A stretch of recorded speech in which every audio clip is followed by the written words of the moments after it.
Hey everybody, welcome to Rabbit's Closet. I'm going to be saying a lot of things that piss a lot of you off today. So, you may not want to watch this video. Don't feel like you have to. But what I have to say is staying true to my opinions and what I believe regarding the Lauren, Matthias, John Matthias hidden true crime saga that is unfolding before us on YouTube.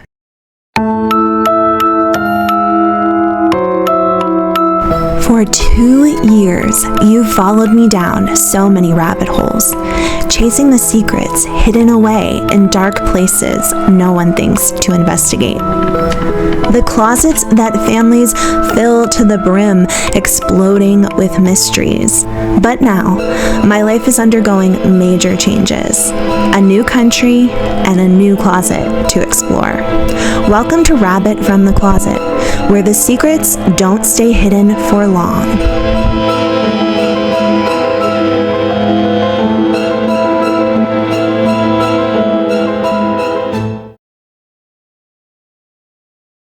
I personally was busy working on my part 2 of my John Matthias deep dive. I was working on it last night and this morning when I came across another YouTube channel, which I've watched a couple of times before regarding only this case. It is called Excited Utterance. And I have to say, I really love that channel. I especially love the Australian accents. I'm pretty sure it's like a husband and wife team that do it. I could be wrong, but I love it when the two of them are together.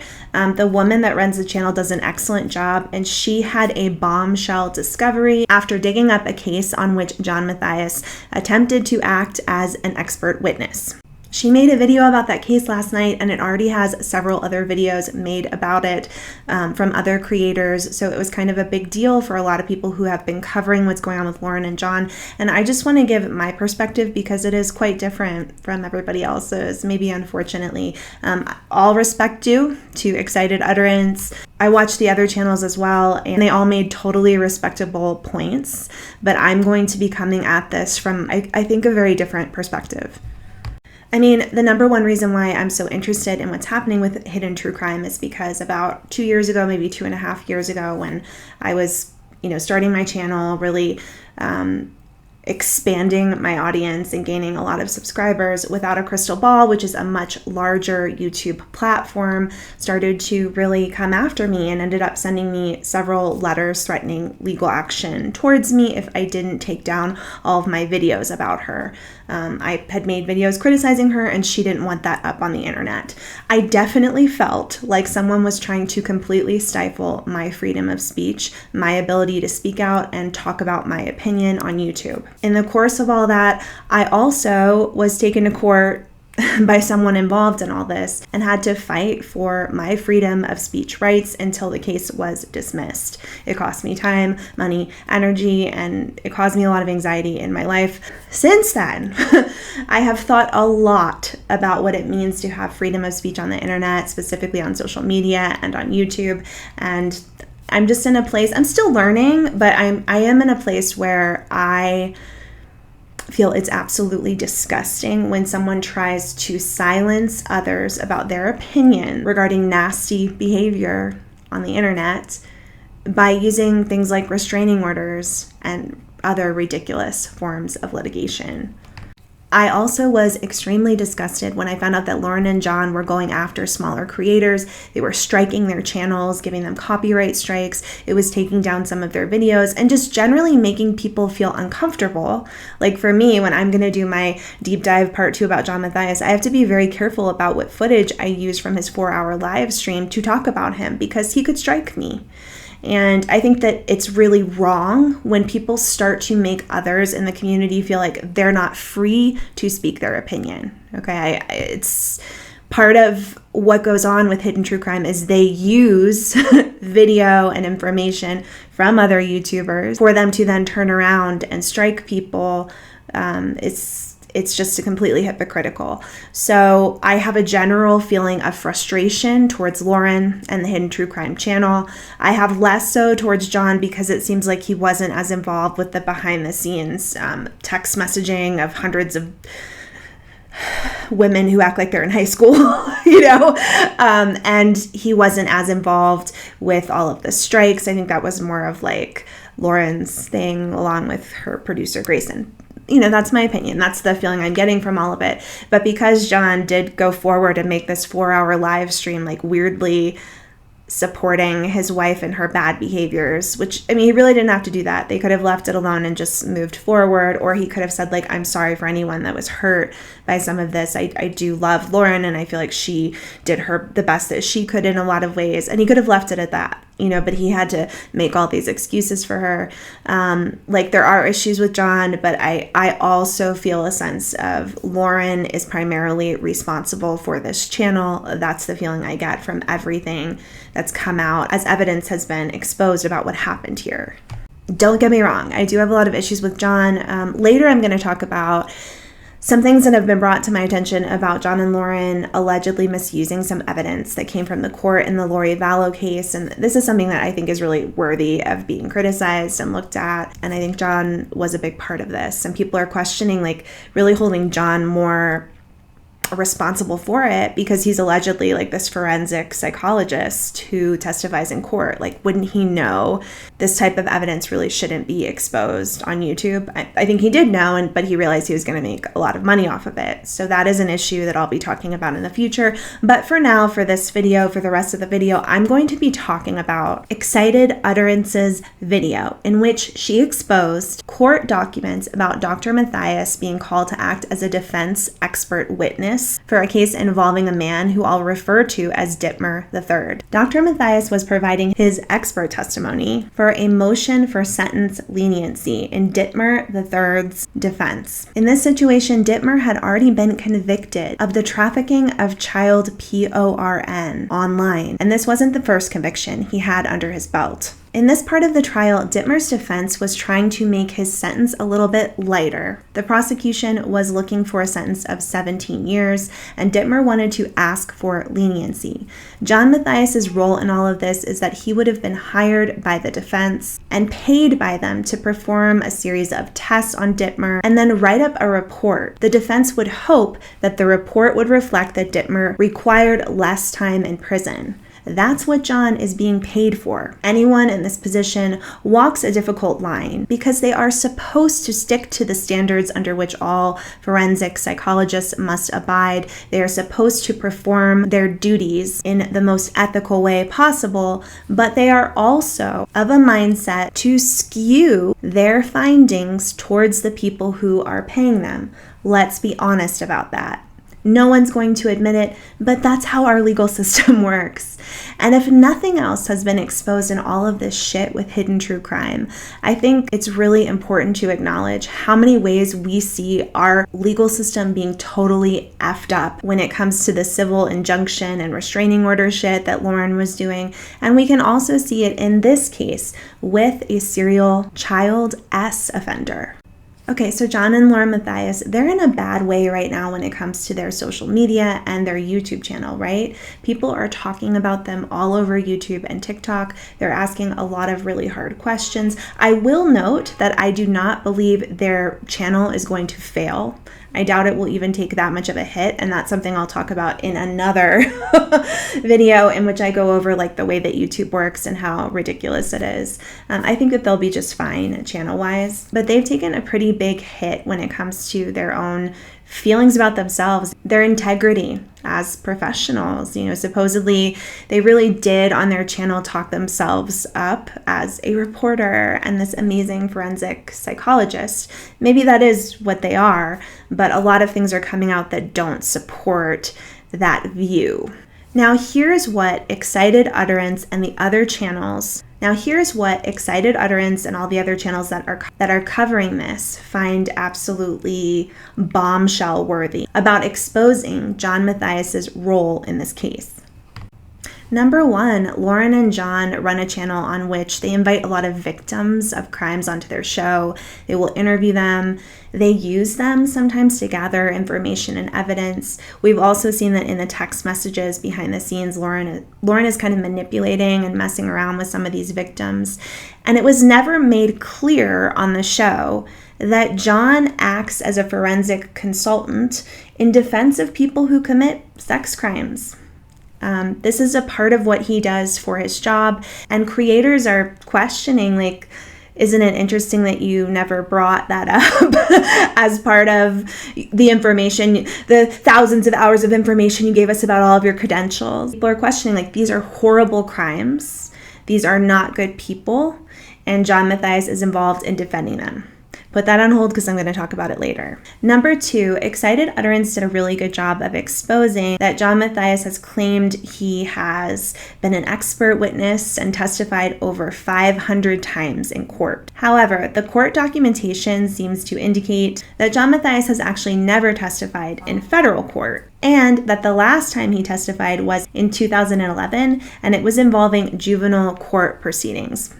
This all makes sense to me. John's specialty does appear to be in juvenile sex crimes, but people are questioning, like, didn't you kind of present yourself as this amazing top tier expert who's been to and from court many times before? Number 3, the prosecution in the Dittmer III case did an excellent job of combing through John's report and exposing several issues they believe are mistakes and do not uphold the standard of John being an expert in this field. First, the prosecution makes us aware that John used an older scoring model, not the newest and most appropriate model for deciding whether or not an offender should be released early. The prosecution also criticizes John Matthias's total scoring, pointing out that he incorrectly left out very available information about Dittmer III participating in drug abuse and having attacked strangers in his past. This is very important to the scoring model and would have given Dittmer III a higher score, moving him up an entire category into the moderate to severe chance of reoffending once out on the streets.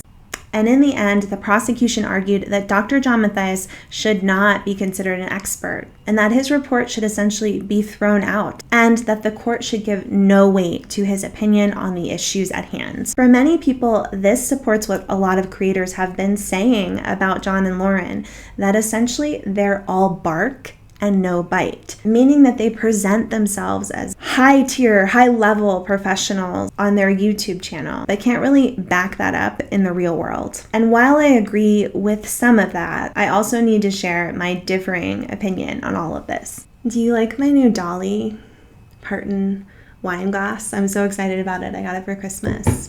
Shout out to my mother-in-law, who's amazing. Okay, so let me get down to business here. A big part of why I wanted to make this video is to say that while I think it's totally within, anyone's right to be able to get some of this information about John Matthias. I'm glad that Excited Utterance brings it to the forefront and wants to talk about it on her channel. I also feel like I'm not here to be judge, juror, and executioner when it comes to John Matthias's professional career as a forensic psychologist. While I think it's important, for people to know, fans of the show, they might want to know what John's actual credentials are, and I have no problem with people talking about it, and it is their right to do so, and I would support anyone's right to do this. I'm talking about it on my show. I also believe there's a lot we may not be aware of when it comes to this type of case and what is required from John Matthias, in this type of a role. I do want to mention really quickly some things that I found out as I tried to dive a little bit deeper into what was going on with Dittmer III. And I think it may just help us understand some of why a person like John Matthias would have been brought in on this case. And this is based upon the information that I was able to gather. I can't assure you that everything about it is 100% accurate. There may be things going on with this case and with this offender that I'm not yet aware of. But something I am aware of when it comes to Dittmer III is that he's a young man in his 20s who was arrested multiple times for distributing and owning, possessing child porn. But what isn't talked about much on any of these channels is that Dittmer was actually arrested with his father, who was convicted of the same crime. Although we have no way to look into Dittmer's juvenile file, I speculate that it's possible Dittmer III was participating in these kinds of behaviors before he turned 18, and anything that would have been on his record may have been expunged when he became an adult. Something else that is brought up in this motion for sentence leniency is the fact that Dittmer's mother is making claims he was sexually abused as a child. Allegedly, these claims have been made before as well, though we don't have any factual evidence of what happened to him. For me, it raises a lot of concerns and questions in my heart when I find out that Dittmer III was arrested with his own father for doing some of the same shit that he was participating in. All right, I say all of this knowing that, of course, what Dittmer is doing and the kind of person he is really scary to all of us, especially those of us who are wives and mothers. If someone were to ever sexually abuse one of my children, I'm telling you, I would want to kill them, torture them and kill them. And yet, I am a nurse who has worked with juvenile sex offenders. And when I am acting in that role, I want you to know that what I often see are very lonely, frightened, deeply abused, and disturbed young children who were raised in some of the worst kind of circumstances. I have been that empathetic and compassionate ear or even like mother figure to a child who sexually abused a very young sibling. And that child at the age of 13 is waking up in the middle of the night with horrific nightmares of his father abusing him, holding my hand and crying, waking up all the other children on the pediatric unit. And when you see a person in that kind of pain at that young of an age, even knowing that they committed horrific acts against someone else, you start to feel and recognize that they have as much humanity as the rest of us. And many of them deserve love, compassion, understanding, and safety. It's hard. It's a really difficult topic to talk about, you guys, because I'm sure you're sitting there like, fuck that. Like, I was abused when I was a kid. I know other people who have been abused, and I get it. I'm telling you that if it was my child that was hurt, I would be like, hang the effer. You know what I mean? But when you are actually one-on-one with these children and you see the kind of emotional turmoil that they're going through because of what happened to them, and studies show us that 90% of children under 18 who offend have been offended against. When you're with a child like that, I think you come to understand why it's incredibly important that we do have doctors like Dr. Matthias. Not a lot of people want to do this kind of work. We do have people that are willing to even go in and participate in the defense of someone like Dittmer III, who has participated in some really evil and horrible acts. He's an adult now, and I get that. And there are studies that show that the way we treat sex offending adults doesn't really work. So I understand the idea that it's disgusting to all of us that this man was trying to get a lighter sentence and that Dr. John participated in it. And yet I also can understand, as a professional who works somewhat in the field that he's been in, there is a deep need for people to participate in the care and defense of even child predators. I'm sorry, but it is a job that's out there. It's something that exists, and not a lot of people want to do it. My point in bringing up the fact that Dittmer was arrested with his father and the possibility, and it is speculation, that maybe something could have happened before he turned age 18 is it makes a lot of sense to me as to why someone like John Matthias was called in as the expert if he has experience in juvenile sex offending. Many other channels are questioning, like, why was he even brought in as an expert witness for this? This is an adult case. The defense may have wanted someone who could present this person was abused as a child, and therefore a lot of his behaviors today are a function of what happened to him back then. Does it make it okay? Absolutely not. And yet, put yourself in a position of knowing that someone has lived through some of the darkest hell you can imagine, and they've come out the other end hurting other people. Even though you don't want them to hurt others anymore, you still can have compassion and understanding for what happened to them. John's role in this case is a role that just many people don't want to fill. With all of that said, I understand that Laura Matthias has made a huge deal about how amazing John is and the job that he does, and John has participated in it as well. Another really big bombshell revelation that a lot of the other creators are making is that John scored his model incorrectly according to the prosecution. I do want to mention that it's also brought up that John used an older model. I want to say that many times over, I have seen that there are certain doctors, professors who will choose a model and stick with it. It doesn't matter if it's the newest model or not. There may be a reason why they don't want to use the newest system put in place. So for me, that's kind of a moot point. He has a right to determine what kind of model he's going to use when scoring Dittmer. I think the most concerning issue brought up by Excited Utterance and many of the other channels is that the prosecution identifies that John Matthias incorrectly scored the model. And that really is a big issue. And my understanding is that his report was essentially thrown out and not used because it was incorrect. I mean, that's a big issue. Well, I think it's good to know that this is a part of John's background. He's not some kind of perfect Batman superhero forensic psychologist flying around the world and saving everyone. Well, I think it's important to know that.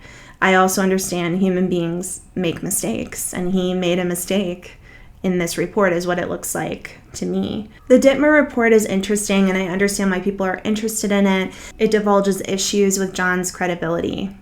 And we do see a lot of text from Lauren going on and on about John's credentials. But after all of that, my question to all of you is what do you expect from your favorite YouTube hosts?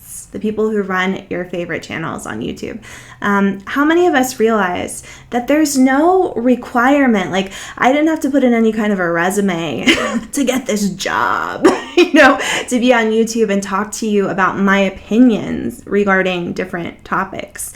I could completely be making up where I live, who I am, my job, my family. I mean, unfortunately, that has happened before on YouTube channels.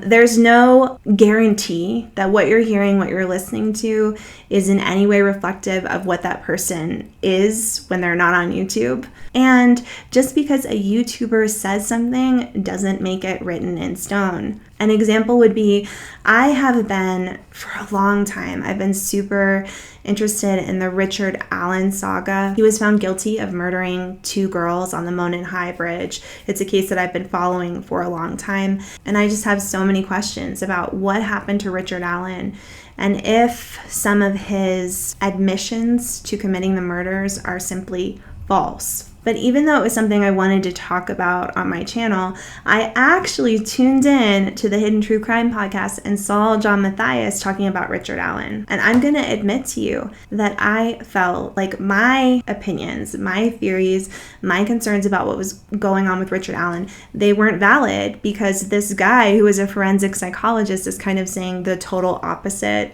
of what I was feeling about the case. It's easy to let people on YouTube influence the way that we think and feel about things, but ultimately, I'm just a human being. I'm a human being. I'm very flawed. You guys have seen me on this channel make a lot of mistakes. I am who I say I am, but how could I really prove that to you? There are a lot of things you don't know about me. And what I have to say on any topic, you are welcome to disagree with. Because ultimately in life, it is all about our opinions. There's a science behind everything, but even science isn't always 100% accurate. John and Lauren have done some shitty things on YouTube. But I don't know that the information brought forth in these court records involving this child S offender case are really something I feel I can hold against John or Lauren. It's easy to be annoyed with them and pick up any little thing that happens and say this is a really big deal. But for me, there are just deeper issues going on here. A lot of it has to do with the way that YouTube and social media work. And it has less to do with what John Matthias may or may not be doing in his career as a forensic psychologist, because his credentials have been confirmed. He does have the credential for his state to be a forensic psychologist. Now, whether or not you think he's a good one, that's a totally different issue. Whether or not you think he should be doing a YouTube channel when he's also testifying in court, that's another issue as well. And if John were to testify right now in court, I'm willing to bet 100% that the prosecution would ask him questions like, don't you run a famous YouTube channel? Is there any possibility that you would talk about this case on your channel? Have you gotten any information? Like, it would totally disavow his standing as an expert witness. So even though people, I know they were like, he hasn't even been testifying since like 2011, it's not even that surprising to me, because I don't really think you can do a channel like John is doing when you are professionally testifying in court. I would be surprised that he hasn't gotten pushed out of that kind of career path by doing this YouTube channel.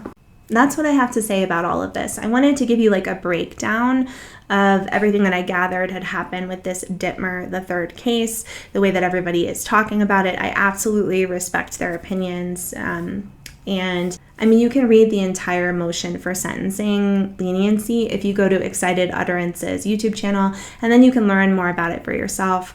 But for me, I just had to put out there that I did see this like new bombshell evidence about what's going on with John.